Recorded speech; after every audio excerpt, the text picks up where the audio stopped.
you say something? Yep.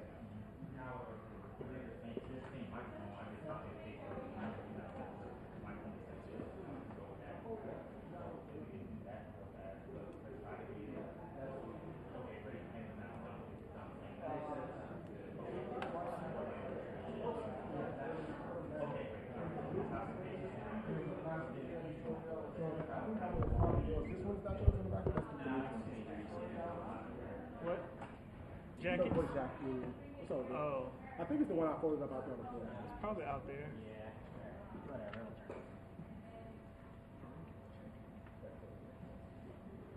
How does everybody feel? Good?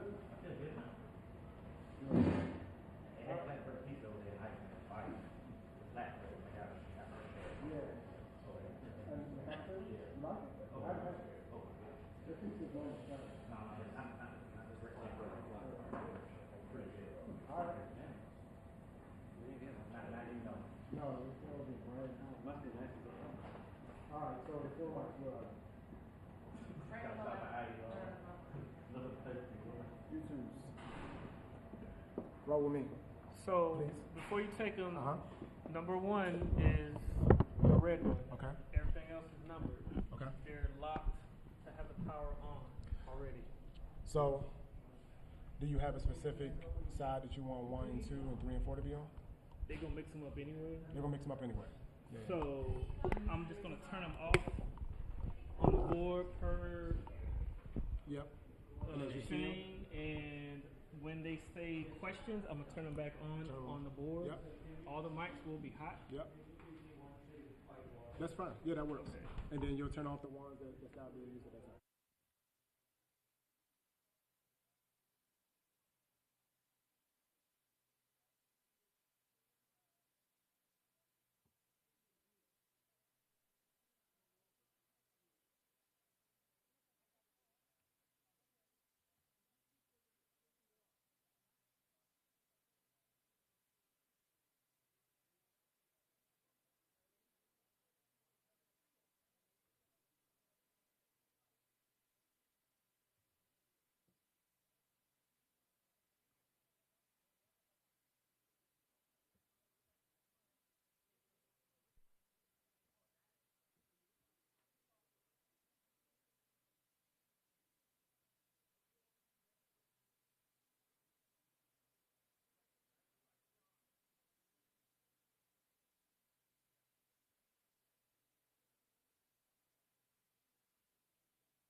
Check 1 2. Check 1 2. Yeah, you can give me more in the room. Check 1 2. Hey hey. Audio check 1 2 3 4 5 6 7 8 9 10. Check 1 2. Check 1 2. Audio check 1 2 3 4 5 6 7 8 9 10. 1 2. Hey hey. Check 1 2. Hey hey. Last audio check for press. Check 1 2 3 4 5 6 7 8 9 10. Check 1 2. Hey hey. Check 1 2. Hey hey. 1 2 3 4. Have you given me more? Check 1 2 3 4 5 6 7 8 9 10. Yeah, please. Check 1 2. Hey hey. Check 1 2. Hey hey. Check 1 2 3 4 5 6 7 8 9 10. Let me know when you hear me. Pull back some. You got a low tone, right? So wherever you're at right now, that's all you got. Check 1 2. Check 1 2. Check 1 2 3 4 5 6 7 8 9 10. Audio check. Does anyone else in the room needs audio checks? Anyone else? You guys are good on audio? All right.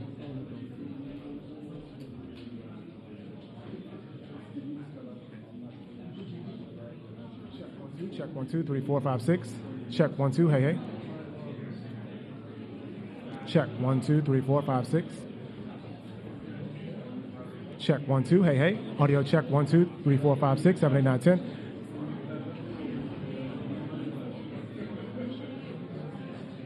Audio check 1 2 3 4 5 6. Audio check 1 2 3 4 5 6. Audio check 1 2 3 4 5 6. Audio check 1 2 1 2 1 2. Hey hey. Audio check 1 2 1 2.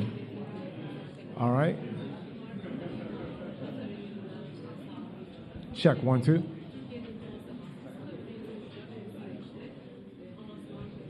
Last audio check. Check 1 2 3 4 5 6. 1 2 3 4 5 6. 1 2 3 4 5 6. Yep. Okay. 1 2. Hey hey. Audio check 1 2. Hey hey. Audio check 1 2. Hey hey. Check 1 2. Audio check from POTUS podium.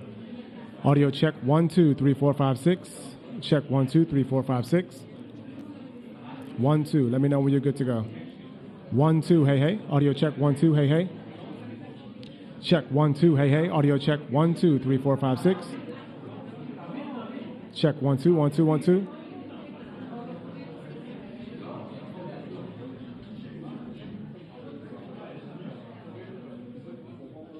Okay. Check 1 2. All right.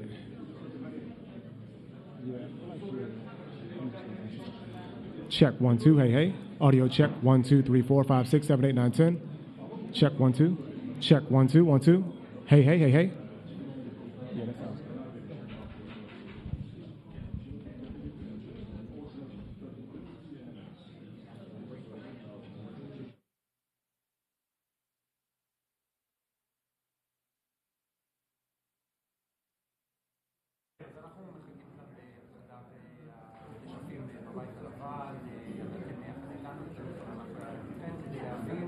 מה באמת יגיד ראש הממשלה וראש הממשלה בנימין נתניהו, על זה כבר דנו, רוב הכוונות, לפחות לפי מה שאני שומע, לא נשמע פה בזמן הקרוב על הכרזה על הסכם שפתאום דורש לאחר מכן כל משא ומתן והבנות עם חמאס, אבל כן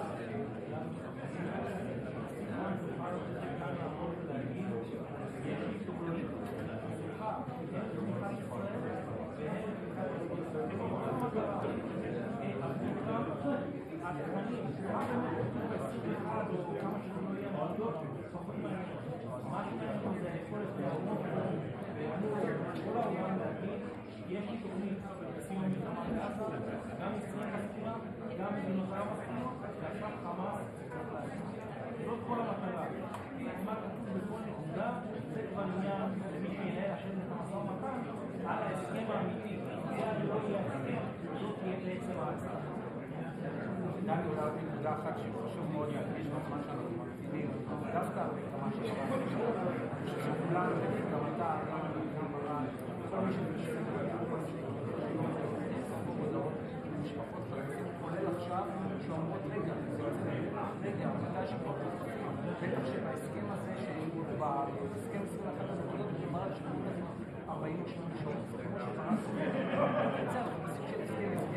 הסכם עקרונות, זה עדיין לא מוצאים את ההסכם פעולה לידי גיבוש. גם אם תהיה לנו אחוזות של הסכמות ולהקפתי יהיו, אנחנו אחר כך צריכים לדבר על המזונות, על הפרטים, על הישיבה בתוך סגירת הקצוות, גם אם זה קורה בתרחיש האופטימי, יש לנו את זה.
אני לא שמעתי את זה.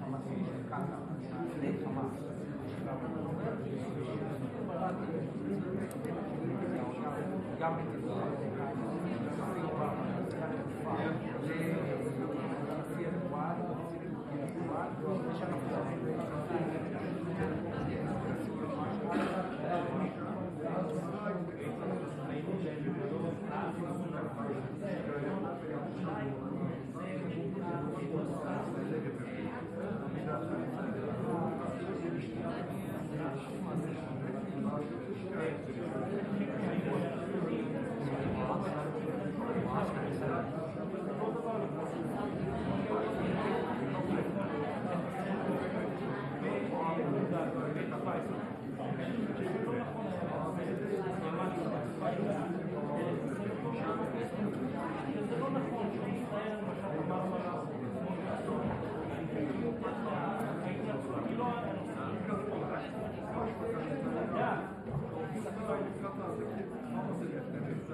כמה זמן הבינו?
אני אזרוק לזה. אני אזרוק לזה.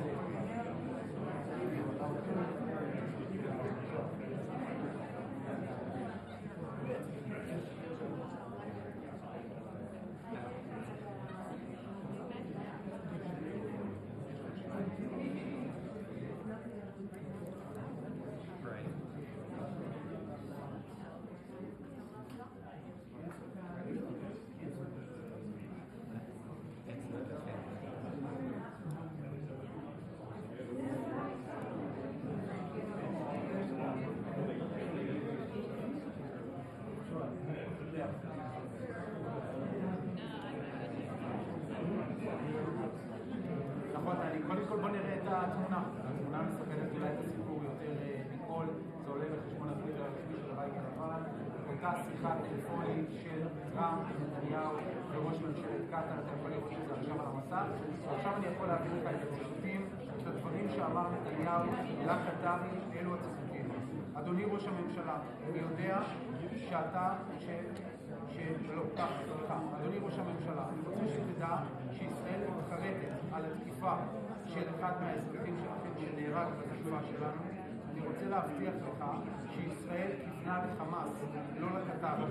אני עוד רוצה להבטיח לך שלישראל לא הייתה שום תוכנית להפריד ריבונות שלך, ולא נעשה זאת יותר בעתיד, ואני הבהרתי את זה ונתתי התחייבות לנשיא טראמפ. אני יודע שלהנהגה שלך, אומר נתניהו, יש הסתייגויות ותלונות נגד ישראל, וגם לישראל יש תלונות כלפי קטאר, החל מהתמיכה שלכם באחים המוסלמים, גם לגבי איך שישראל מוצגת באל-ג'זירה, וגם לעובדה שאתם נוקטים בסנטימנט אנטי-ישראלי בקמפוסים ובקולג'ים. אני מברך ומקדם בברכה את הרעיון של הנשיא להקים קבוצה תלת-ראשית שתתייחס לטענות ההדדיות שלנו, לתלונות ההדדיות שיש לישראל ויש לקטאר. זה נוסח הדברים שאמר ראש הממשלה בתוך חדר הזמזל בשיחת הטלפון.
Bush gets elected Tuesday, November 2004. Right. The following Monday, I'm with Netanyahu on the book tour. The book just comes out Monday. Okay. On Tuesday, we're in the American Enterprise Institute. Cronenberg's interviewing for the book. And I'm sitting in this, on the floor, and I'm getting my phone keeps vibrating. And this is before a smartphone. And I'm thinking, after about 6 o'clock, something happens on the family. So I step outside, and I said, this is the White House. We'd like for you and Minister Shemansky to come and see the president. And my immediate response on Thursday, Wait, what day are they supposed to take? Tuesday, they called. And they said Thursday, the next 2 days later, they want you to be there Tuesday. It was like the next day or the day after that. We'd like you, the president would like to meet you and Nathan Shemansky at 11 o'clock on Thursday. I said, my leader said, this is a joke. I said, no, I can't do it. We have the Pope and one, we're not going to be able to work it, right? And then they said, no, this is really the White House. It was 2 o'clock. So at 2 o'clock, the president, I said, we got the Pope at 3, we can't work it. And they say it again. I said, well, we got the Dalai Lama at 1. We got the Pope at 3. We're not going to be able to fit him in. He goes, would you like to call back? And leave it. And I look at my phone, and the phone only says 202. No, it has no, I think at 202. So I said, I understood, I got it, and then we were in the Oval Office 2 days later. It was supposed to be a half hour. It went on for like an hour and 10 minutes. And because Nathan is so humble, he didn't tell anybody about it. So basically, it affected the whole policy administration. The problem that they had is they allowed for the elections to happen. So stupid. And Nathan went to see all the Williams. He says, you know you're going to be destroying the idea of freedom without it ever being judged. Russia didn't have an election. Who said that? Anyway. Well, it's because they simplified the whole concept of democracy. Purple fingers, yeah, exactly.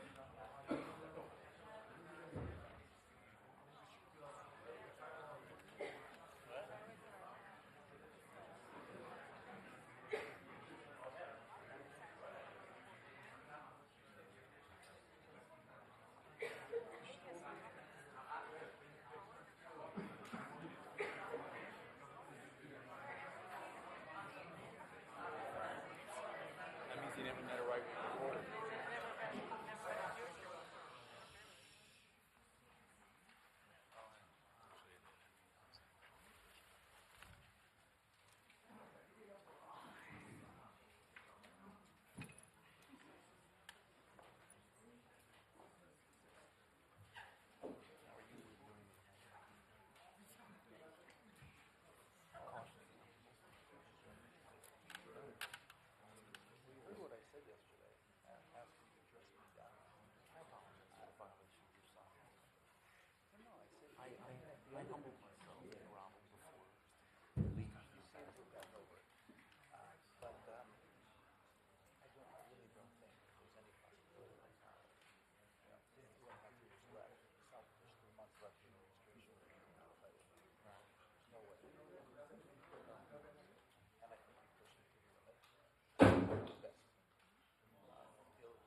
אני יודע, כן.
Okay, thank you.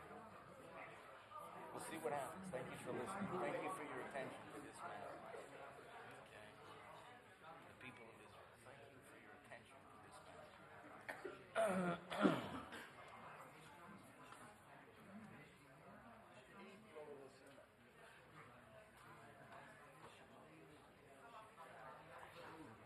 We should do trivia. Okay, here's a trivia question. The only... Oh, yeah. I know. He didn't catch it. But I think, okay, who was the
לא, נכון, באמת, בוודאות.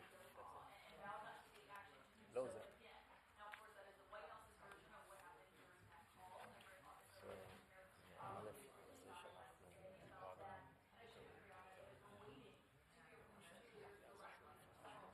Right.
Ladies and gentlemen, the President of the United States and the Prime Minister of the State of Israel.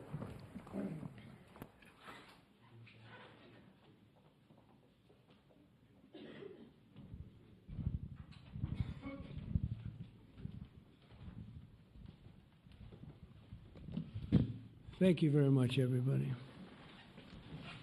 So this is a big, big day, a beautiful day, potentially one of the great days ever in civilization. Things that have been going on for hundreds of years and thousands of years. At least we're at a minimum very, very close, and I think we're beyond very close. And I want to thank Bibi for really getting in there and doing a job. We've worked well together, as we have with many other countries, both of us, with many other countries, which is the only way this whole situation gets solved. And I'm not just talking about Gaza. Gaza is one thing, but we're talking about much beyond Gaza. The whole deal, everything getting solved. It's called peace in the Middle East.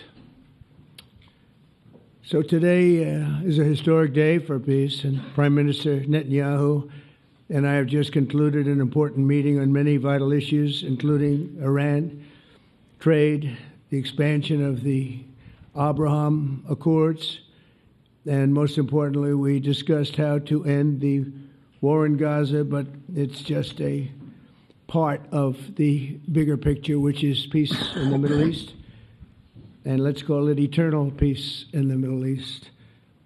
So this is far more than anybody expected, but the level of support that I've had from the nations in the Middle East and surrounding Israel and neighbors of Israel has been incredible, incredible. Every single one of them. This afternoon, after extensive consultation with our friends and partners throughout the region, I'm formally releasing our principles for peace, which people have really liked, I must say. And these are done not just routinely done, these are done with total consideration and working with the nations that we're talking about. All of these nations have made contributions to those suggestions. I want to thank the leaders of many Arab and Muslim nations for their tremendous support in developing the proposal, along with many of our allies in Europe. Europe has been very much involved, and as I was called by many of the European leaders, most of them saying, "Is this true? Are you really doing peace in the Middle East? This is the most incredible thing we've heard." Some think it's the biggest thing they've ever heard. They called just to find out, was it just a rumor or is it actually done?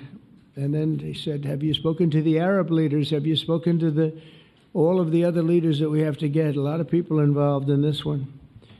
I also want to thank Prime Minister Netanyahu for agreeing to the plan and for trusting that if we work together, we can bring an end to the death and destruction that we've seen for so many years, decades, even centuries, and begin a new chapter of security, peace, and prosperity for the entire region. And I want to just say that my meetings and dialogue that we had with so many countries, Saudi Arabia as an example, the king is a phenomenal person. The Emir of Qatar, he's incredible people. UAE, and that's MBZ and ABZ. We're totally involved. These are the people that we've been dealing with and who've been actually very much involved in this negotiation, giving us ideas, things they can live with, things they can't live with. Pretty complex.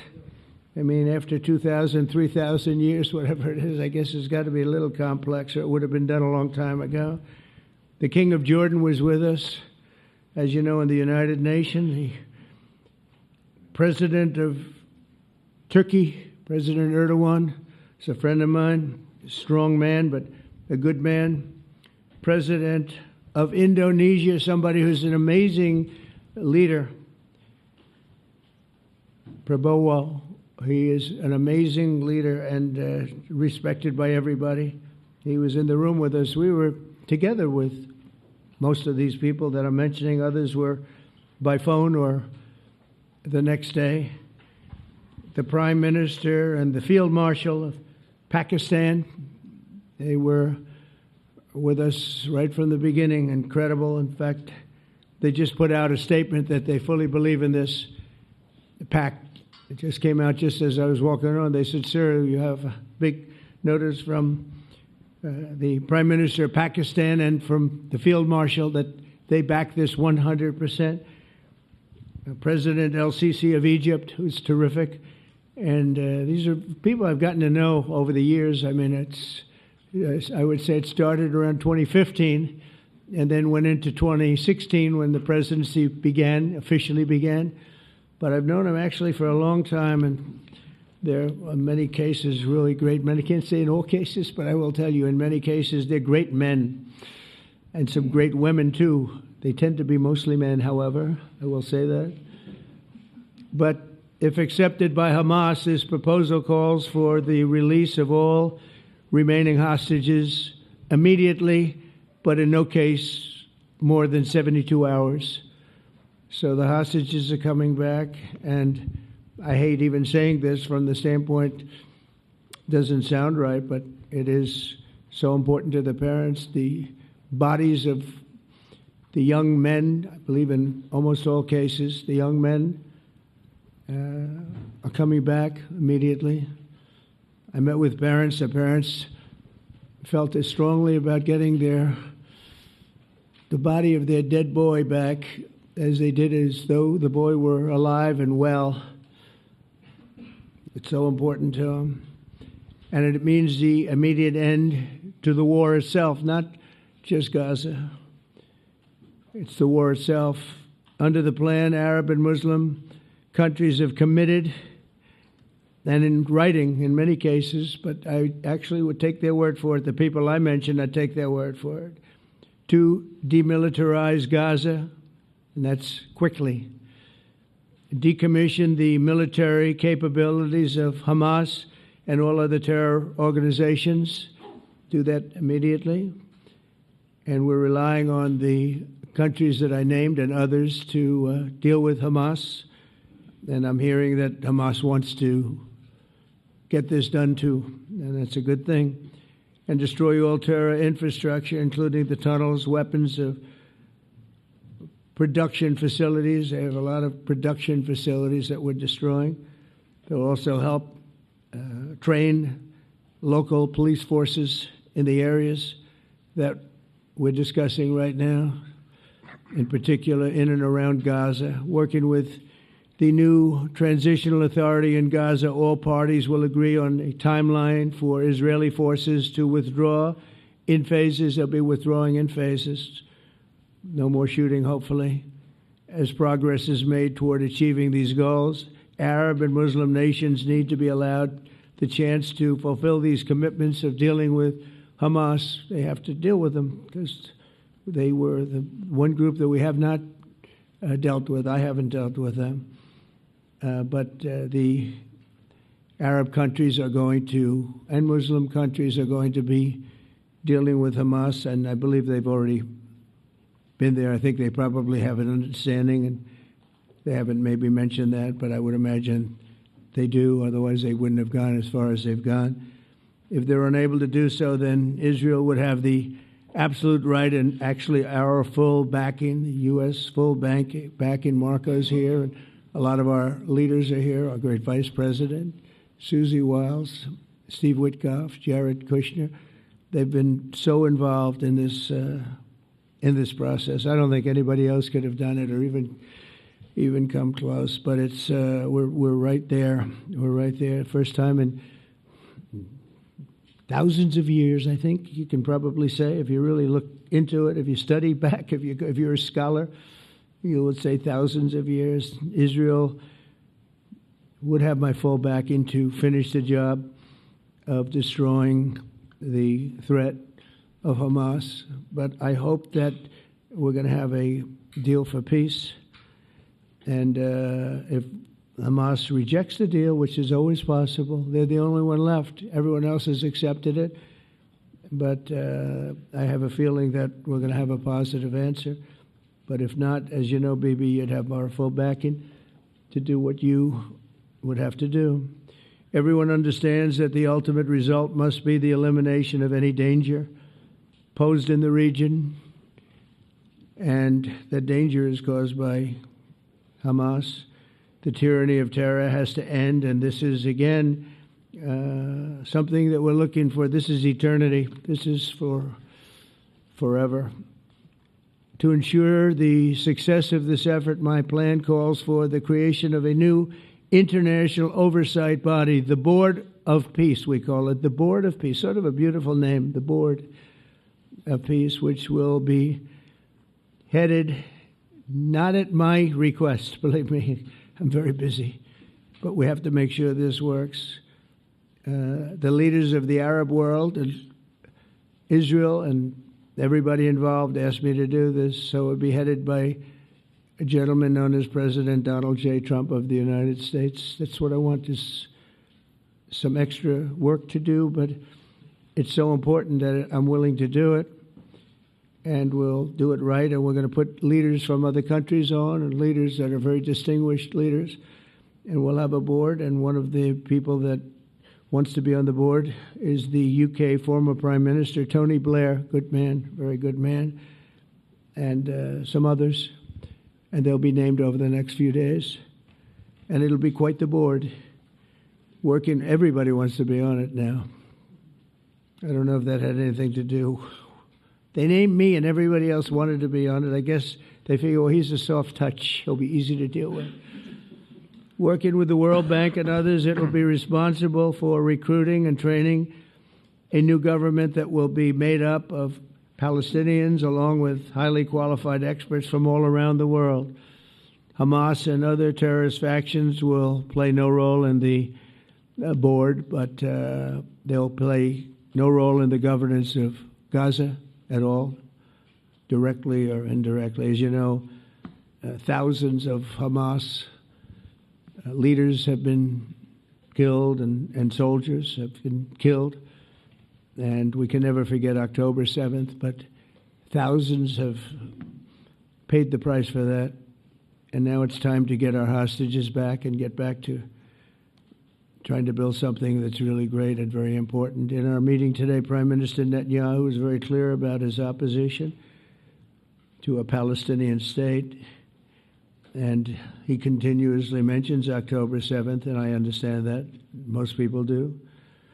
And I understand and respect his position on many things, but what he's doing today is so good for Israel. I notice that they have large crowds gathering in Israel all the time, and they have my name up. They like me for whatever reason, Bibi, I don't know, but they do like me. But they say two things. Please get the hostages back and please end the war. They've had it. It's had it. So I think it's a very popular thing you do because he's a warrior.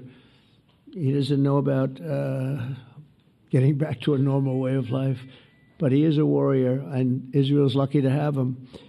But now the people want to get back to peace. They want to get back to normalization in a true sense. Several countries have foolishly recognized the Palestinian state. As you know, some of our European friends, allies, good people, but they're really, I think, doing that because they're very tired of what's going on for so many decades. They've been presidents and prime ministers for years, and during this time, having to do with the Middle East, all they're doing is talking about the same thing over and over. They want to see it get back. And nobody wants that more than me, or I believe Bibi too. But the people of Israel want it. They really want it. They want the hostages back. That includes the probably 32 bodies that we're talking about, 20 people that are living, 32 or so people that are dead, and they want to have peace. So let us not forget how we got here. Hamas was elected by the Palestinian people.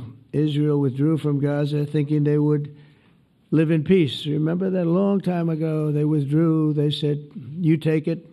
This is our contribution to peace. But that didn't work out. That didn't work out. It was the opposite of peace. They pulled away. They let them have it. And I never forgot that because I said, that doesn't sound like a good deal to me. As a real estate person, I mean, they gave up the ocean, right? Ron, they gave up the ocean. They said, who would do this deal? And it still didn't work out. They were very generous, actually. And they gave up the most magnificent piece of land in many ways in the Middle East, and they said, all we want to do now is have peace, and that request was not honored. Instead of building a better life for the Palestinians, Hamas diverted resources to build over 400 miles of tunnels and terror infrastructure, rocket production facilities, and hid their military command posts and launch sites in hospitals, schools, and mosques. So if you went after them, you'd be after them, and you wouldn't even realize you ended up knocking out a hospital or school or a mosque. That terrible thing, terrible way to have to fight. No fight is good, but that's a real bad one.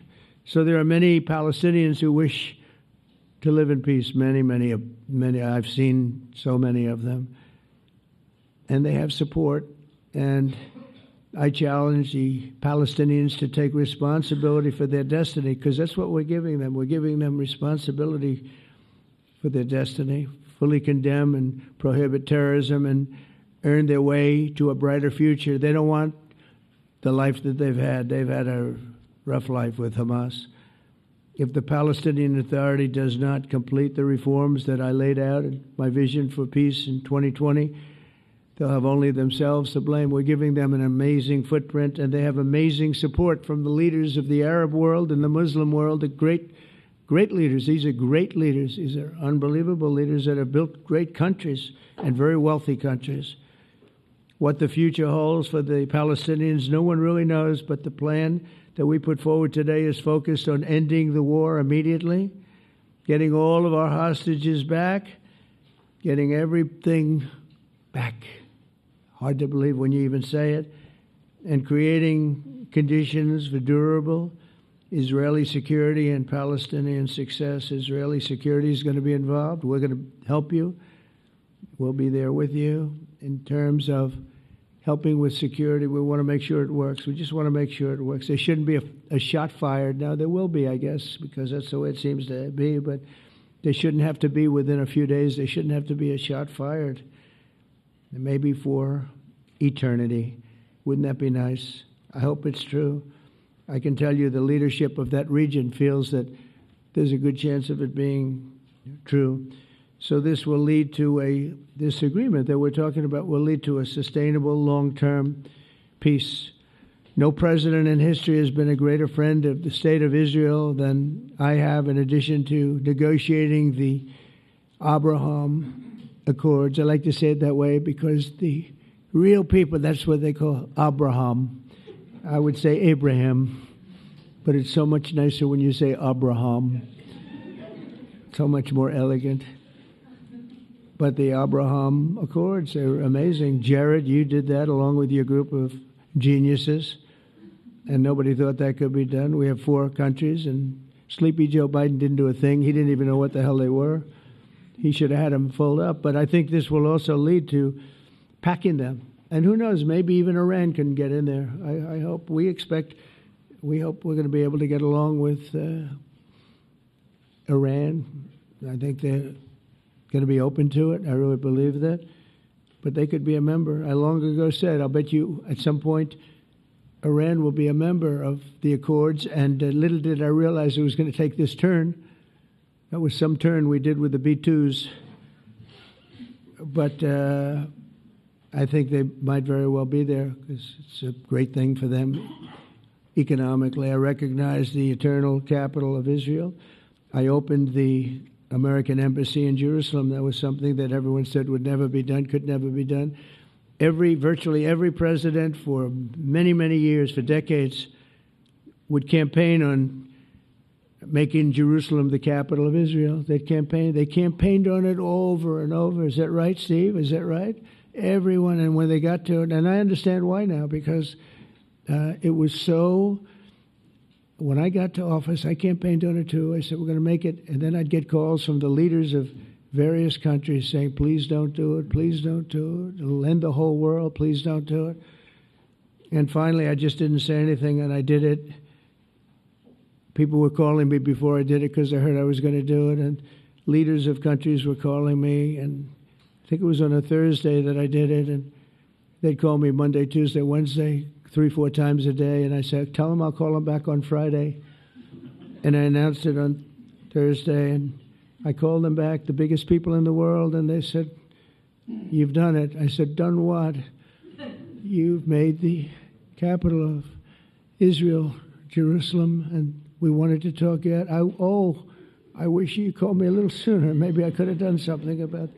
So that was a lot easier than getting into an argument, because I knew what they were calling about. And you know what? It turned out to be amazing. Everybody thought it was going to lead to the end of the world, right? The end of the world, Ron, that's what they said. It didn't lead to anything. It just led to something that I promised, and something that was very, very popular for Jewish people and a lot of other people too. I recognize Israeli sovereignty over the Golan Heights, and I cut taxpayer funding to the corrupt United Nations Relief and Works Agency. And United Nations was interesting because, as you know, a few days ago they introduced me. Ladies and gentlemen, the President of the United States. I'm looking at my teleprompter, and the thing was dead, stone cold, dead. The thing's up here. I have a long, beautiful speech to make. I'm back 30 feet back, and I'm saying, they're introducing me. There's nothing on my teleprompter. So, but I made a speech. I actually got good marks. You think Biden could have done that? I don't think so. I don't think he could have done that. I don't think too many people could have done it. But actually, it was actually more of a speech from my heart, if you want to know the truth. I think it was maybe better in certain ways because it was from the heart. It has to be from the heart. Otherwise, you're in big trouble. But I cut taxpayer funding for that very corrupt United Nations Relief and Works Agency, and nobody thought that would be done, and withdrew from the horrible Iran nuclear deal that was imposed upon Israel by Barack Hussein Obama and Biden. And I don't think Biden knew anything about it, though. I don't think he knows anything about it now, actually, if you ask him. He'd say, "What is that?" And we obliterated Iran's nuclear enrichment capacity, making it impossible for them to have a nuclear weapon, which they would have had probably in about 2 months from that.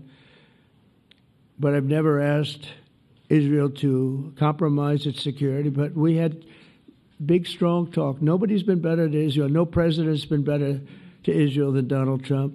But we had a long, strong talk, Bibi and I, and he understands it's time. It's time. History has shown. And the people of Israel want it.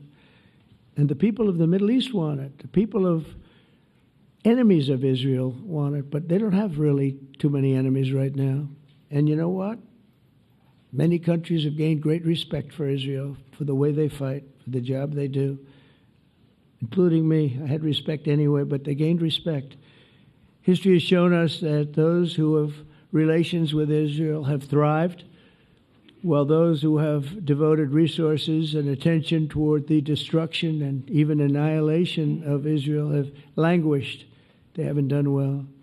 Israel is not going anywhere. They're going to coexist with other people and countries in the region, from Syria to Lebanon to Saudi Arabia. The promise of a new Middle East is so clearly within our reach. This is the closest we've ever come to real peace, not fake peace, not political fool's peace. If we can get this difficult problem solved, the opportunities for all within that vast region of this world, it's a vast region, it's unlimited.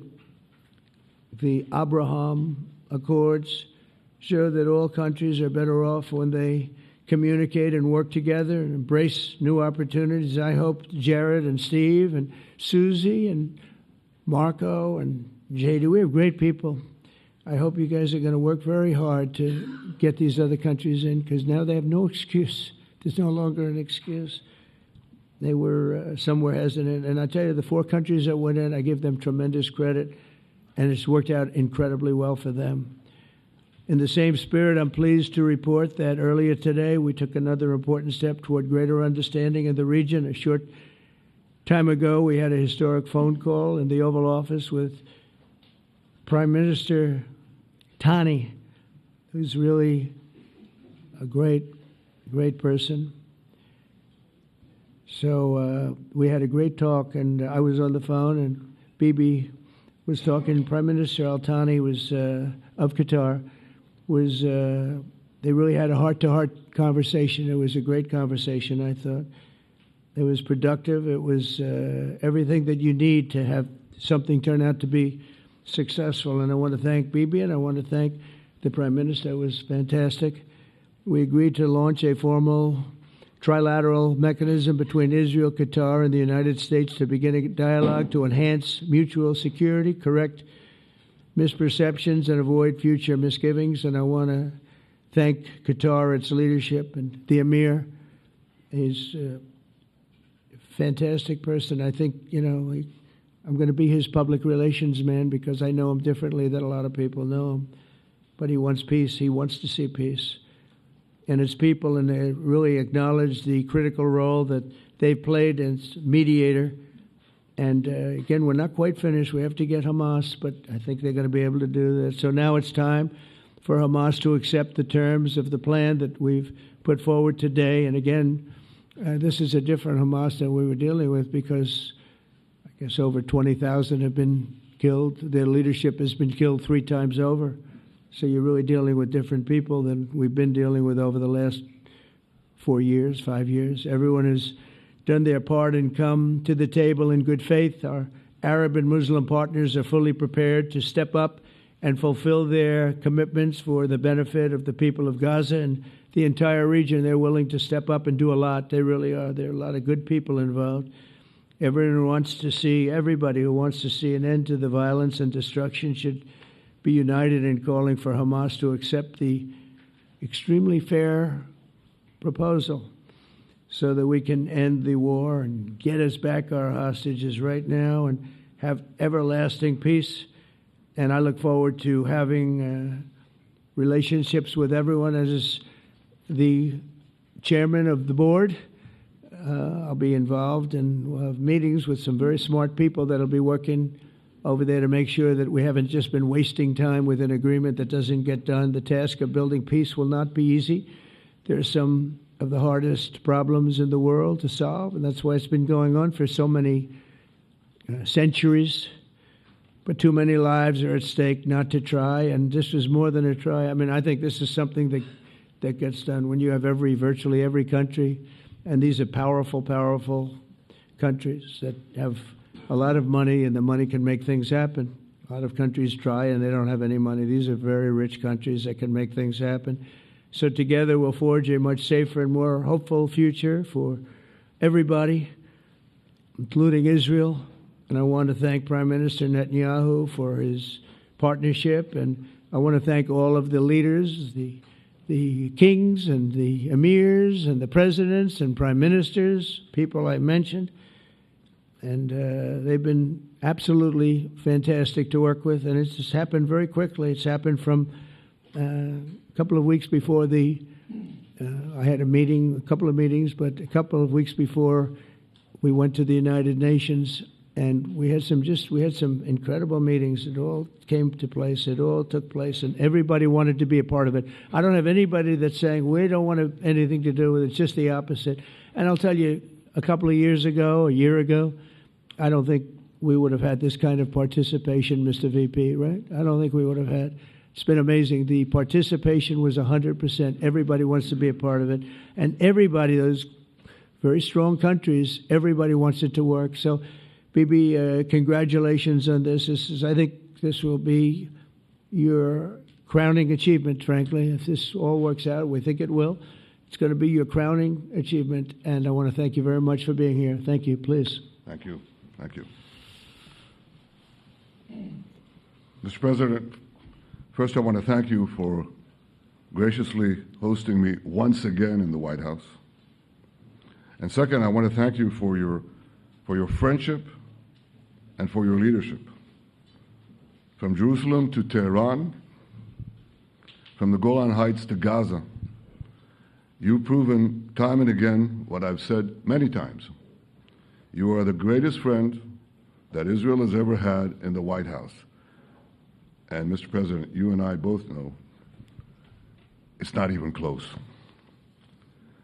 While you focus at home on making America great again, your leadership abroad is changing the world for the better, ending wars, and advancing peace.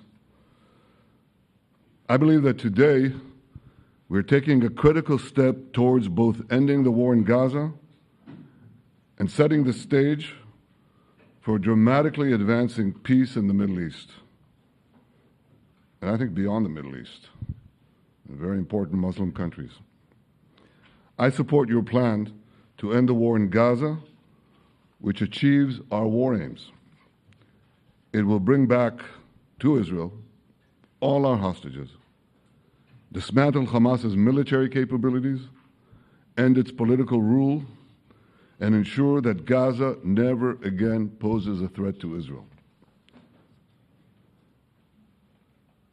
We would not have achieved this turning point without the courage and sacrifice of our incredibly brave soldiers.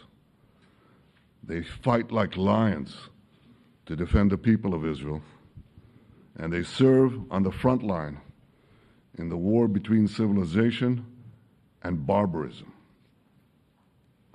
Mr. President, when our two countries stand shoulder to shoulder, we achieve the impossible.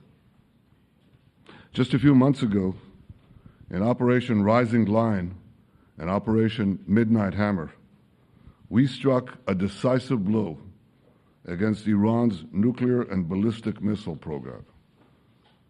Your bold decision to send those B-2s made the region safer and the world safer. Now, under your leadership, we're taking the next step to win the war and expand the peace.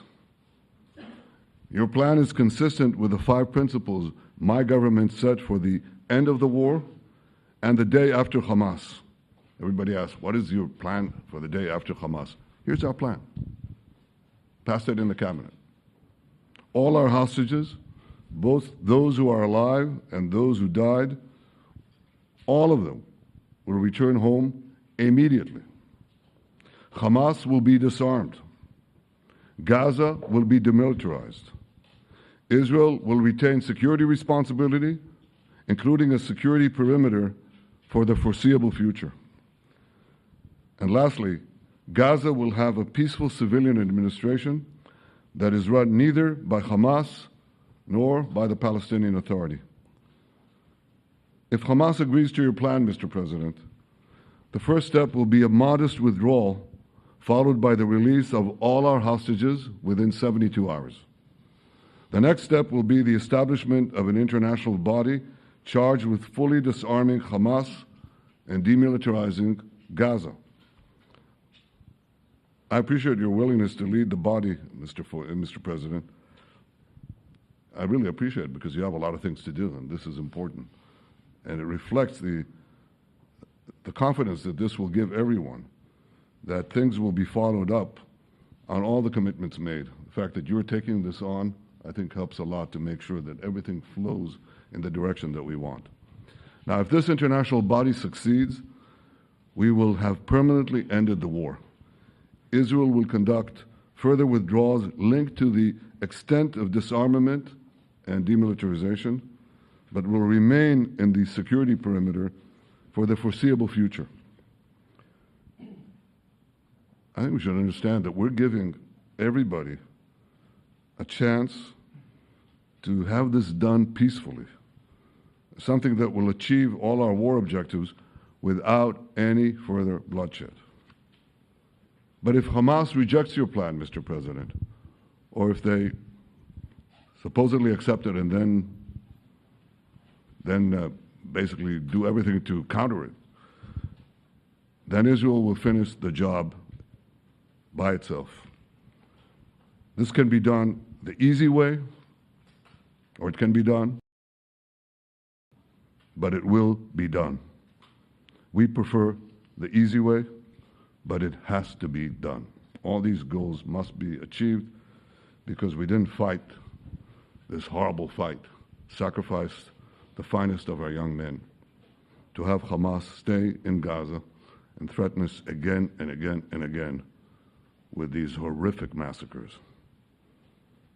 Mr. President, I was encouraged by your clear statement at the UN against the recognition of a Palestinian state, that after October 7th would reward terrorism, undermine security, and endanger Israel's very existence.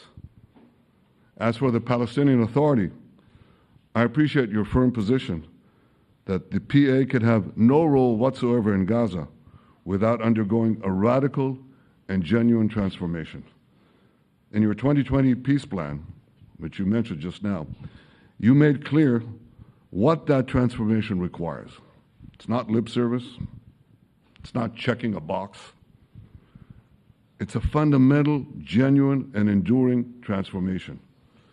And that means ending pay to slay, changing the poisonous textbooks that teach hatred to Jews, to Palestinian children, stopping incitement in the media, ending lawfare against Israel at the ICC, the ICJ, recognizing the Jewish state, and many, many other reforms.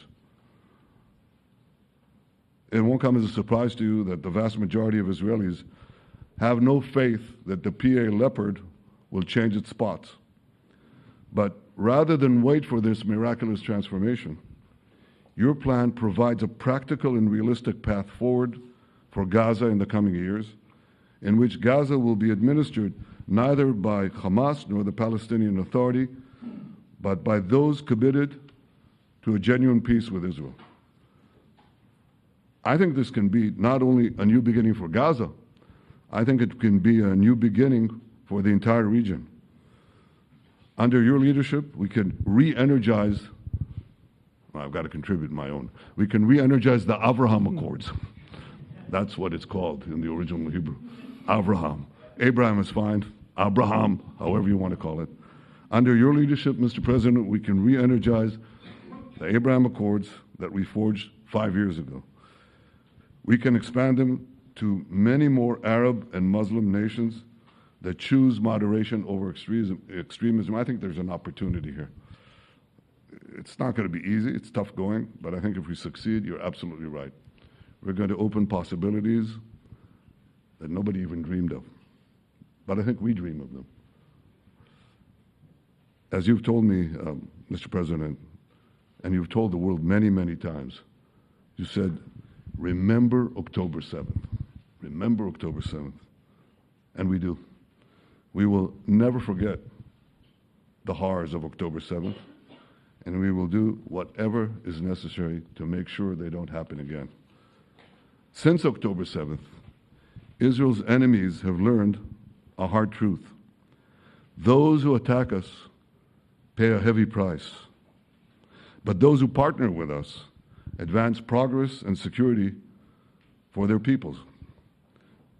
President Trump just said it. It's also in the Bible. It says, those who will bless you will be blessed, and those who will curse you will be cursed. And that's actually what is happening. We want the blessings. I think we've done a lot in the past 2 years to end the curse. We're not finished, but we've done a lot. And we've done a lot together to end the curse. I want to thank your entire team for their efforts to get to this point. I especially want to thank Steve Witkoff and Jared Kushner for their indefatigable work to bring Israel and Arab states in the region closer together. I am deeply grateful to both of them for their work. We had a phone call today just to make it clear. I said to the Prime Minister of Qatar, Israel was targeting terrorists, wasn't targeting Qatar. And of course, we regretted the loss of the Qatari citizen. It wasn't our target. And I very much appreciate President Trump's proposal to have a trilateral body, the United States, Israel, and Qatar, to work out respective grievances. There are quite a few. But if we could try to mitigate them or put it on a different footing, I think that'll be good for everyone.